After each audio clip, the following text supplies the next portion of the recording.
तो दोस्तों आप सबका स्कैरी मूवीज़ में स्वागत है। तो मेरी अचानक तबीयत ख़राब हो जाने से मैं अपने दोस्त को आज की कहानी सुनाने को बोला हूँ, तो उसके मुंह से आप लोग ये कहानी सुनिए। तो चलिए बढ़ते हैं आज की कहानी की ओर। दोस्तों मेरा नाम सूरज है और मैं राजस्थान का रहने वाला हूँ। यह घटना मेरे साथ आज से लगभग 2 साल पहले घटी थी।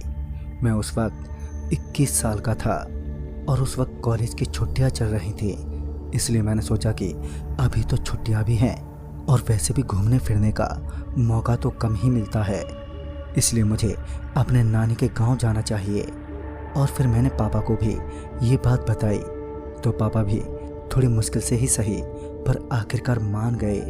और फिर मैं और मेरा दोस्त जिसका नाम अजय था, अजय मेरा काफ़ी अच्छा दोस्त था और वो भी मेरे साथ चलने को तैयार था, क्योंकि मैं भी एक बार उसके मामा के गांव घूमकर आ चुका हूँ।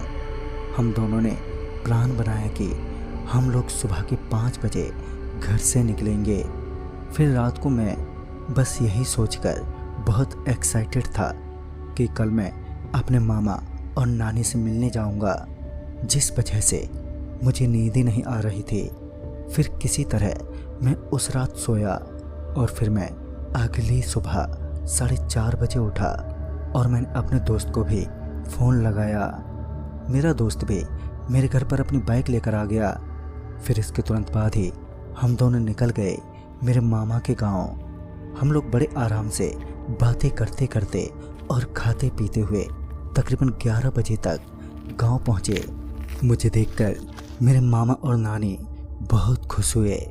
दिन तो जैसे तैसे ठीक ठाक गुजर गया और रात का खाना खाने के बाद मैं और मेरा दोस्त बरामदे पर बैठे नानी जी से बातें करने लगे। बातों ही बातों में मैंने नानी जी को कहा, नानी जी हमें कोई भूत की कहानी सुनाइए ना। नानी जी ने हमें मना करते हुए कहा कि रात में यहाँ पर ऐसी बातें करना भी पाप है, वरना यहाँ पर मौजूद किसी नकारात्मक शक्ति को यह भनक लग गई तो वो उस स्थान पर हावी हो जाती हैं।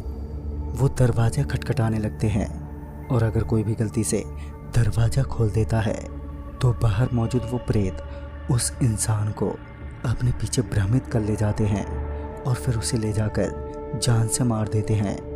इसलिए यहाँ रात के समय ऐसी बातें नहीं करते। मैं और मेरे दोस्त मन ही मन हंसते हुए इन बातों का मजाक बना रहे थे। उस रात हम कमरे में जाकर सो गए और फिर अगली सुबह हम लोग बाहर आए और थोड़ा टहलने जाने वाले थे कि बाहर बैठे मेरे नाना ने कहा, पीछे की तरफ मत जाना। मैंने और मेरे दोस्त ने बड़ी हैरानी से पूछा, क्यों? इस पर उन्होंने कहा, पीछे से 100 मीटर दूर जो बांसवाड़ा है वहाँ एक घर मौजूद है। उस घर में एक बूढ़ा और बूढ़ी रहा करते थे जो कि काफ़ी गरीब थे। दिन बीते लेकिन उनके हालत में कोई सुधार नहीं आया और तो और अब उनके हालात और भी गंभीर हो चुके थे। खाना खाने के भी लाले पड़ गए थे उनके और कुछ दिन बाद भूख के मारे उनकी हालत बहुत ख़राब हो गई थी। कहते हैं कोई भी गांव वाला खाना लेकर नहीं जाता था, क्योंकि जब भी कोई खाना देने जाता तो उसके कुछ ही दिनों बाद ही किसी बीमारी या दुर्घटना से उस शख्स की मौत हो जाती। लोग इस बात से काफ़ी डर गए थे, जिस वजह से कोई खाना नहीं पहुंचाता। भूख और कमज़ोरी के कारण उन दोनों की ही मौत हो गई। उनका कोई वारिस तो नहीं था और गांव में से भी किसी ने उनका अंतिम संस्कार करना नहीं चाहा और उनकी लाश अंतिम संस्कार किए बगैर ही वहीं पर सड़ गई। बस इसके बाद से बांसवाड़ी से गुजरने वाला कोई भी शख्स आसानी से जिंदा नहीं बचता था। कुछ लोग तो ये भी कहते हैं कि वो बूढ़ी एक डायन बन चुकी है और वो बूढ़ा एक डाया बन चुका है। वो लोग गांव के कई शख्स का शिकार भी कर चुके हैं और जो उनका शिकार होता है वो भी एक प्रेत रूप में आ जाता है, क्योंकि उनका भी शरीर लापता हो जाता है और उसका अंतिम संस्कार नहीं हो पाता। इसलिए गांव में इनकी इतनी चर्चा है पिछले सालों से। ये सारी बातें सुनकर मैं बोल पड़ा, कहानी तो अच्छी थी नाना जी। और ये बोलकर हम वहाँ से हंसते हुए अपने कमरे में आ गए। उस समय पता नहीं हमारी बुद्धि कहाँ चली गई थी। हमने सोचा कि हम उस बांसवाड़ी में जाएंगे और जाकर आने के बाद हम सबको दिखा देंगे कि ये सब मनगढ़ंत बातें हैं और असल में ऐसा कुछ भी नहीं है वहाँ पर। फिर मैंने अपने दोस्त से कहा, हम घर से रात के 10 बजे निकलेंगे जब सभी घर वाले सो जाएंगे, क्योंकि हमें पता था कि हमारे घर वाले हमें वहाँ पर बिल्कुल नहीं जाने देंगे। अगर हम दोनों ने इस बारे में उन्हें बताया तो। हम दोनों ने खाना खाया और फिर कुछ सामान सेट किया, जैसे मेरा एक छोटा कैमरा, एक लालटेन और कुछ हथियार भी, ताकि हम किसी भी जानवर से बच सकें। फिर हम लोग घर वालों के सोने का इंतज़ार करने लगे और फिर कुछ देर बाद सभी घर वाले भी सो गए। और फिर उसके बाद मैं और अजय सभी सामान को एक बैग में लेकर कमरे से बाहर आए और फिर हम निकल पड़े उस बांसबाड़ी की तरफ। हम लोग कच्ची सड़क पर पहुंचे। चारों तरफ सिर्फ और सिर्फ सन्नाटा पसरा था, मतलब कि वहाँ पर कोई नज़र नहीं आ रहा था। हम दोनों उस घर के पास पहुँचे तो वहाँ पर केवल सन्नाटा था, जो हमें थोड़े से डर का एहसास करा रहा था, लेकिन मैं बिल्कुल भी डरने को तैयार नहीं था। इसके बाद हम लोग उस घर के अंदर घुसे तो हमने देखा कि वो असल में कोई घर नहीं बल्कि एक टूटा फूटा झोंपड़ा था। हम लोग अभी थोड़ा अंदर गए ही थे कि तभी हमें ऐसा लगा कि हमारे पीछे अभी अभी किसी ने एक हल्की आवाज़ लगाई है। हम जब पीछे पलटे तो हमने पाया कि ये सिर्फ हमारा एक वहम था, वहाँ पर असल में कोई भी नहीं था। पर तभी मैंने अपने बगल में देखा तो पाया कि मेरा दोस्त भी अब यहाँ से अचानक गायब था। अब मुझे डर का एहसास हो रहा था क्योंकि मैं वहाँ पर अकेला छूट गया था। मैं उसे ज़ोर ज़ोर से आवाज़ देने लगा, अजय अजय कहाँ है यार तू? लेकिन मुझे कोई जवाब नहीं मिला। अब मुझे बहुत डर लग रहा था और मेरे हाथ पैर कांप रहे थे। सच में इससे पहले मैंने इतने डर का अनुभव पहले कभी नहीं किया था। मैं अभी डरा सहमा वहाँ से बाहर निकला और बाहर की तरफ भागने लगा। मैं वहाँ से लगातार भागता रहा, पर तभी कुछ देर बाद मुझे एक लाल खूंटा दिखा। तब मैंने ये अनुभव किया कि ये वही जगह है जहाँ से मैंने भागना शुरू किया था। ये देखकर मुझे कुछ समझ में नहीं आया और अब मैं बुरी तरीके से घबरा चुका था। फिर मैं अपने दोस्त अजय को ढूंढता हुआ तेजी से अंदर की तरफ भागा और फिर मैं एक कमरे में पहुंचा जहां पर कोई भी नहीं था। फिर मैं भागता हुआ बाहर आ गया और ज़ोर ज़ोर से अपने दोस्त अजय को आवाज़ देने लगा। मैं ये तो समझ चुका था कि आज मैंने यहाँ पर आकर बड़ी ही गलती कर दी है और फिर मैं अपना सर पकड़कर वहीं पर बैठ गया। तभी मुझे सामने से अजय आता हुआ दिखा। वो कैमरे से फ़ोटो क्लिक करता हुआ इधर ही आ रहा था। फिर वह मेरे पास आया और फिर मैंने उसे चिल्लाते हुए कहा, अबे कहाँ चला गया था तू? मैं कितना डर गया था। तभी अजय हंसते हुए बोला, घर पर तो बड़ा उछल रहा था तू कि मैं भूत प्रेतों से नहीं डरता, और अभी इतना डरपोक कैसे बन गया तू? तभी मैंने उससे कहा, अरे लेकिन यार तू था कहाँ पर? इतनी देर से मैंने तुझे हर जगह ढूंढा मगर तू मुझे कहीं नहीं दिखा। इस पर उसने इस बात को काटते हुए बोला, वो सब छोड़ यार, देख चल तू मेरे पीछे आ, तुझे कुछ दिखाता हूँ।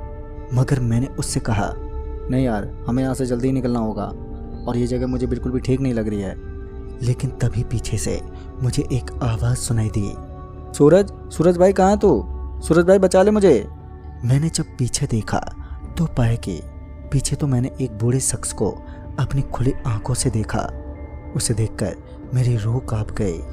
मैं हड़बड़ाहट की वजह से जल्दी वहाँ से भागा और भागते हुए मेरे पैर पर ज़ोर से एक पत्थर लगा, जिस वजह से मैं नीचे गिर गया और वो आदमी अब धीरे धीरे मेरी तरफ बढ़ने लगा, जिसका चेहरा बहुत ही डरावना लग रहा था और अंधेरी रात में मुझे वो और डरा रहा था।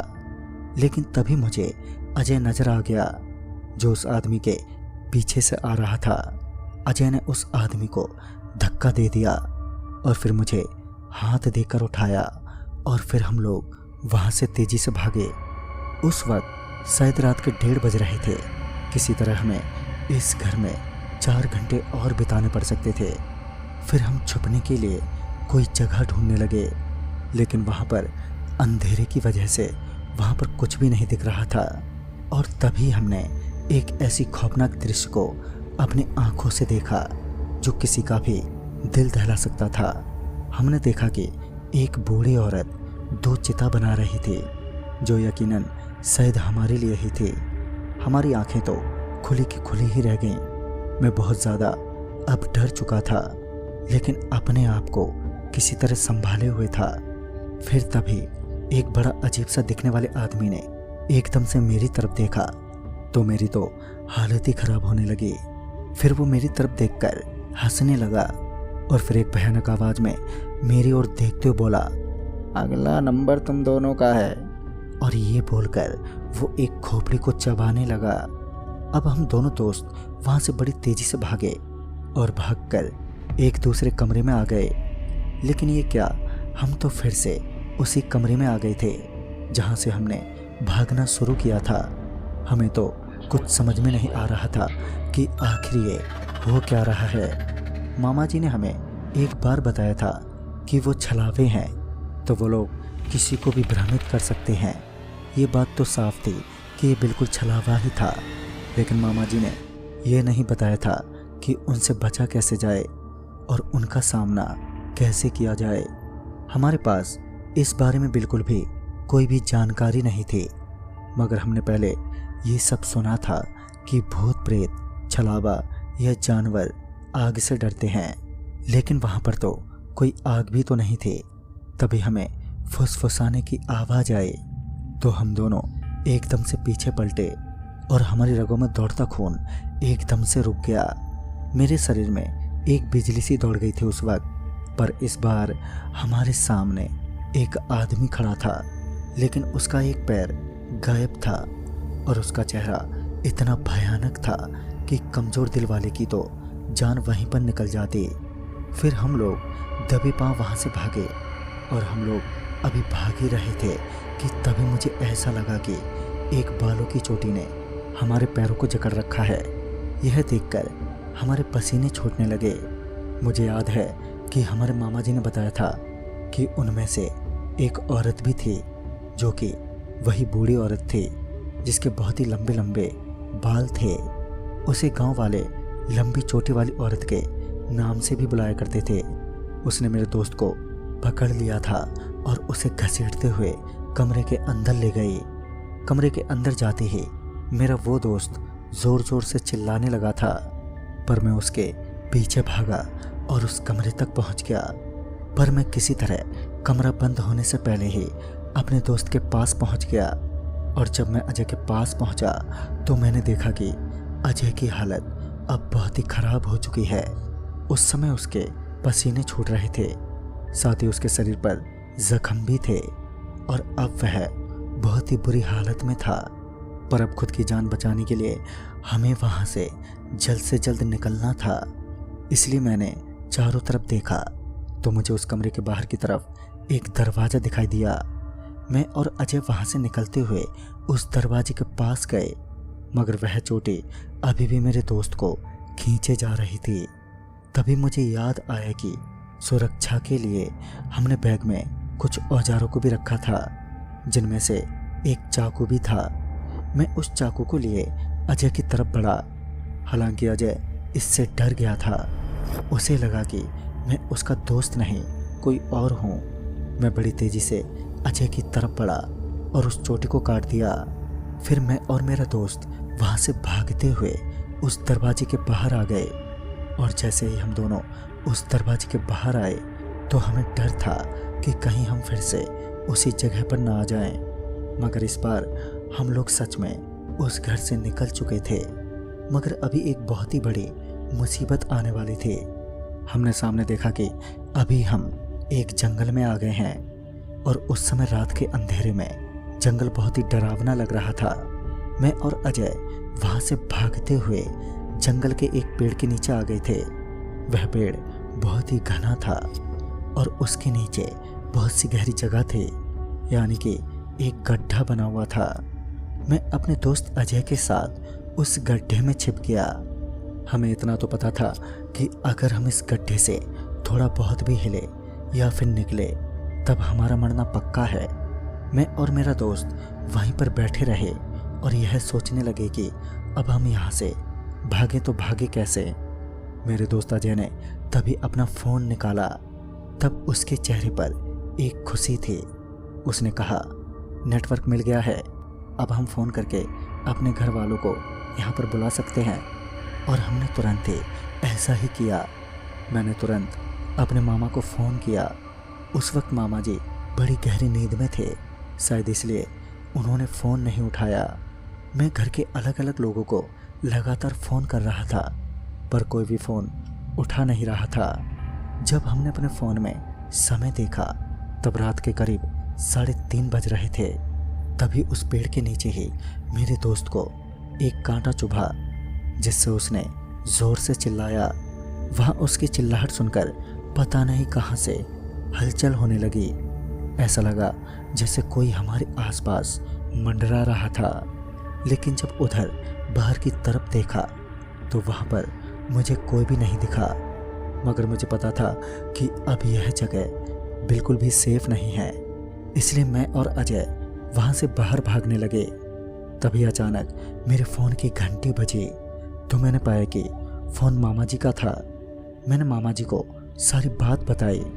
पहले तो मामा जी ने मुझे बहुत डांटा, मगर फिर मामा जी ने कहा, तुम लोग वहाँ से थोड़ा आगे आ जाओ तो तुम्हें वहाँ पर एक बहुत ही बड़ा खिजड़ी का पेड़ दिखेगा।